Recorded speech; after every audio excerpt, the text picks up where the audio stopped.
बलाहिर वो खबर आ ही गई जिसका सारे केपी वालों को इंतजार था। जी हाँ, केपी के गवर्नमेंट ने पीएमएस के 45 सीट्स अनाउंस किए हैं, जिसके पूरी डिटेल में इस वीडियो में आप लोग के साथ शेयर करूंगा कि उसका क्राइटेरिया क्या है, उसका एज लिमिट क्या है, सीट्स कितने हैं और सीट्स की डिस्ट्रीब्यूशन किस तरीके से है। तो उसकी सारी डिटेल मैं आप लोग के साथ इस वीडियो में शेयर करने जा रहा हूँ। वीडियो को स्किप नहीं करना है, हर स्टेप को देखना है, हर एक चीज को देखना है ताकि इजीली आप लोग उसको समझ सके, ताकि आप लोगों को फिर आगे अप्लाई करने में आसानी हो।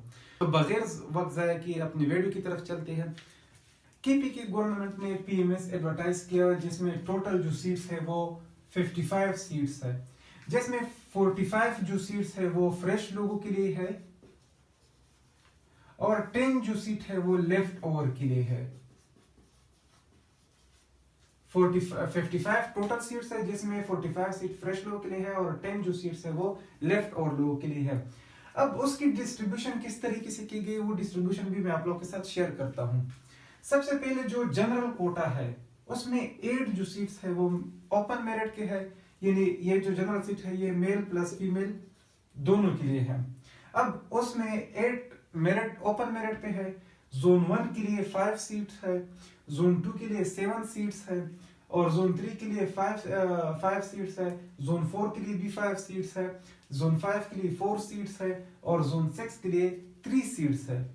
अब इसके साथ जो वुमेन कोटा है जिस पर सिर्फ वुमेन ही हो सकती है, उसकी जो टोटल सीट्स है वो 5 है और इसमें ये जोनल डिवीजन नहीं है, ये ओवरऑल केपी के फीमेल्स के लिए है 5 सीट्स है। और फिर उसके बाद डिसेबल और माइनॉरिटी ये दोनों भी जनरल है, यानी ये सारे केपी वालों के लिए कोई जोनल डिवीजन उसकी नहीं हुई है।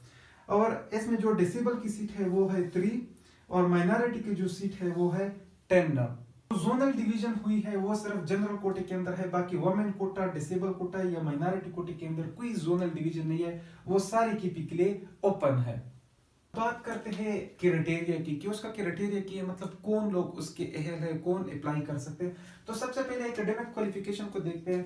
उसमें बैचलर डिग्री का होना जरूरी है, किसी भी रिकॉग्नाइज्ड यूनिवर्सिटी से बैचलर डिग्री का होना जरूरी है और वो बैचलर डिग्री भी 3rd डिवीजन से पास हो,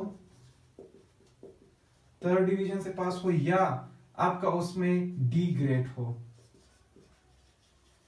या 3rd डिवीजन होना चाहिए या डी ग्रेड होना चाहिए। अगर ये आपके पास ये डिग्री है तो आप एलिजिबल है, एक शर्त आपकी पूरी हो गई। दूसरी है एज लिमिट। उसका जो जनरल एज लिमिट है वो है 21 to 30 ईयर्स। अब इनमें एक एज रिलैक्सेशन मिलती है, एज रिलैक्सेशन भी है 2 ईयर्स की, 2 ईयर्स की एज रिलैक्सेशन है। किन लोगों के लिए है ये एज रिलैक्सेशन? सिर्फ गवर्नमेंट एम्प्लॉयज के लिए है। गवर्नमेंट एम्प्लॉयज यानी जो 2 साल से किसी इंस्टीट्यूट के अंदर हो और कंटिन्यूअसली वो 2 ईयर से वहां पर सर्विस दे रहे हो, तो वो लोग 2 ईयर्स के लिए जो रिलैक्सेशन है, रिलैक्सेशन के लिए वो अप्लाई कर सकते हैं। दूसरे जो है वो है डिसेबल पर्सन। डिसेबल लोगों के लिए भी 2 ईयर्स की रिलैक्सेशन मौजूद है। और थर्ड जो है वो लोग जो बैकवर्ड एरिया से बिलोंग करते हैं, वो बैकवर्ड एरियाज वाले, बैकवर्ड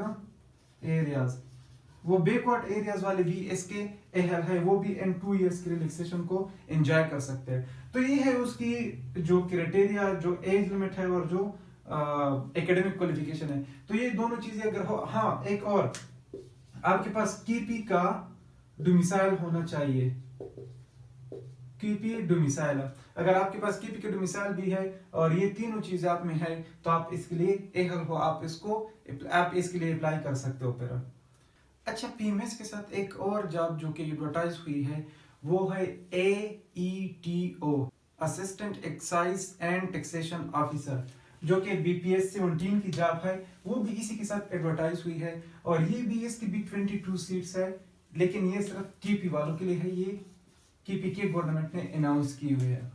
अच्छा, अब सबसे पहले अगर हम उसका ये 22 सीट्स देखें कि ये किस तरह डिवाइड हुई है, जोनली भी हम उसको देखते हैं और फिर उसके ओपन मेरिट को भी हम देखते हैं कि ओपन मेरिट में कितनी सीट्स है।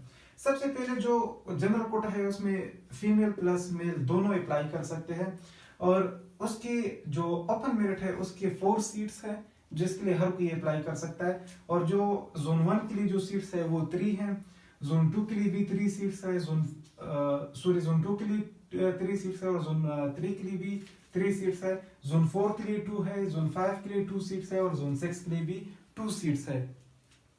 अच्छा, ये सीट्स किसकी है? Assistant and excise and taxation officer AETO, ये इसका मुहफ़्फ़ज़ बनता है। इसकी ये 22 सीट्स है। अच्छा, अब इसके अलावा जनरल कोटे के अलावा वुमेन कोटे की भी 2 सीट्स है इसके अंदर, जिसमें ये जोनल डिवीजन है, ये सारे के फीमेल के लिए है। और जो माइनॉरिटी है उस पर भी मेल प्लस फीमेल दोनों अप्लाई कर सकते हो और उसके लिए ओनली 1 सीट है। और ये भी जोनल डिवीजन उसकी नहीं हुई है, ये भी पूरी केपी वालों के लिए ही है।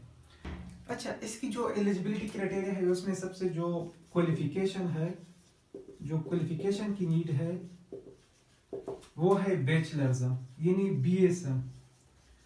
अब बैचलर की डिग्री अगर आपके पास हो और वो भी 2nd क्लास की, यानी 2nd क्लास से आपने उसको पास किया हो तो आप अप्लाई कर सकते हो इसके लिए। सेकंड जो चीज है उसका एज लिमिट। एज लिमिट इसका है फ्रॉम 20 इयर्स से 32 इयर्स, यानी इसके बीच में अगर आप है तो आप उसके लिए एलिजिबल है। अब यहाँ पर एज रिलैक्सेशन जो है वो बहुत जबरदस्त है। अब एज रिलैक्सेशन जब हम PMS में देख रहे हैं तो आप पर 2 इयर्स का एज रिलैक्सेशन मिल रहा था, लेकिन यहाँ पर जो एज रिलैक्सेशन मिल रहा है वो है 10 इयर्स। अब 10 इयर्स ये सब लोगों के लिए नहीं है, ये सिर्फ उन लोगों के लिए है जो कि गवर्नमेंट एम्प्लॉइज है, जो 2 इयर्स से कंटिन्यूअसली किसी एक डिपार्टमेंट के अंदर काम कर रहे हैं, उसके लिए भी ये एज रिलैक्सेशन है गवर्नमेंट एम्प्लॉइज के लिए। सेकंड यहाँ पर जो है वो है डिवोर्स्ड एंड ऑर्फन्स, यानी जो यतीम और जो बेवा औरतें हैं या जो बच्चे हैं उनके लिए भी 10 इयर्स की रिलैक्सेशन मौजूद है। इसके अलावा जो बैकवर्ड एरिया से जो बिलोंग करते हैं, बैकवर्ड एरिया से जो बिलोंग करते हैं उनके लिए भी एज रिलैक्सेशन मौजूद है। और डिसेबल पर्संस के लिए भी यहाँ पर एज रिलैक्सेशन मौजूद है। तो ये उसकी कंप्लीट वो डिटेल थी। ये जो AETO है यानी assistant and excise and taxation officer, जिसके 22 सीट्स है, उसके लिए ये रिक्वायरमेंट है। अगर आप इस पे पूरा उतरते हो, आपकी एज 10 के बीच है या एज रिलैक्सेशन आपको ये मिल रही है और आज साथ में आपकी बैचलर की डिग्री भी है तो आप उसके लिए अप्लाई कर सकते हो, आप उसके एहल हो।